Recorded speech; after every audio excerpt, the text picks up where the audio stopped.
Tout le monde pense qu'on prend du nom pour faire vraiment des oppositions, mais bien sûr qu'il y a ce côté-là qui est intéressant parce que quand on est juste, dès l'instant qu'il y a des filles qui sont un peu adaptées ou une fille qui a un petit pet, du coup on n'a plus le nombre nécessaire. Mais ce qui est surtout vraiment intéressant, c'est qu'on peut faire des ateliers et avec 4 personnes qui interviennent directement sur le terrain et ça c'est vraiment très enrichissant pour le groupe.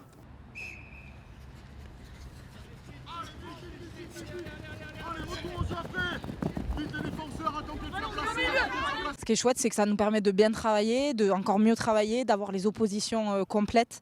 Donc c'est pas négligeable d'avoir cette opportunité-là de pouvoir tout travailler ensemble. C'est un peu plus d'organisation, un management forcément un peu différent par rapport au nom.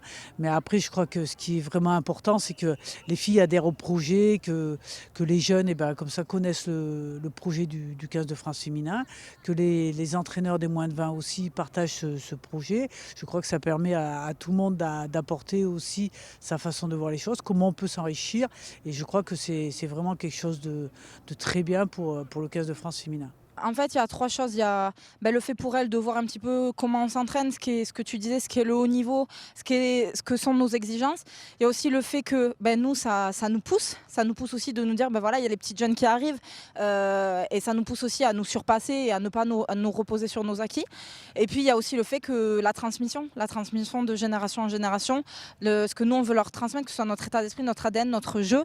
Parce que voilà, c'est probablement ces générations futures qui remplaceront, qui seront le nouveau berceau de l'équipe de France et du coup c'est important aussi de transmettre tout ce que nous on a pu nous transmettre avant.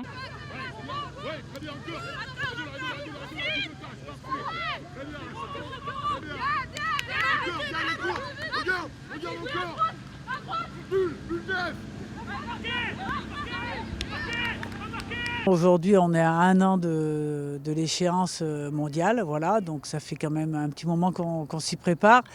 Après, c'est quoi qu'il arrive, de jouer les champions du monde, ça restera toujours un événement. De jouer l'Afrique du Sud, ça va rester un événement parce qu'on va les retrouver en Coupe du Monde.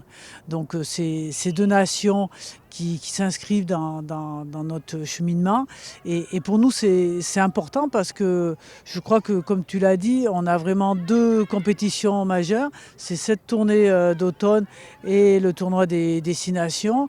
Et que si on veut voir certaines joueuses sur certains postes, si on veut donner un peu de temps de jeu à des jeunes, ça sera vraiment le dernier moment, j'ai envie de dire, pour pouvoir tester cela. 1, 2, 3 Mamma mia!